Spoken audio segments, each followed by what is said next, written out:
नमस्कार, आपण पाहता हिरकणी न्यूज. हिरकणी न्यूज प्रत्येक क्षण ताज्या घडामोडी आणि महत्त्वाच्या प्रत्येक बातमीसाठी नेहमी तत्पर. शक्तीपीठ महामार्गावरून राजकारण तापलं. जयंत पाटलांचा फडणवीसांवर बोचरा वार. सांगली जिल्ह्यात शक्तीपीठ महामार्गाच्या मुद्द्यावरून राजकारण चांगलंच तापलं आहे. वाळवा तालुक्यातील शेतकरी मेळाव्यात राष्ट्रवादी काँग्रेसचे आमदार जयंत पाटील यांनी मुख्यमंत्री देवेंद्र फडणवीस यांच्यावर नाव न घेता जोरदार टीका केली. भक्ताची जमीन कोणत्याही देवाला चालत नाही, पण एका विशिष्ट देवाला मात्र चालते, असा टोला लगावत त्यांनी या प्रकल्पाला विरोध दर्शवला.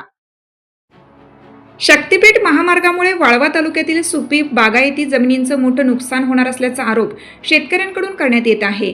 या पार्श्वभूमीवर आयोजित शेतकरी मेळाव्यात मोठ्या संख्येने शेतकरी उपस्थित होते.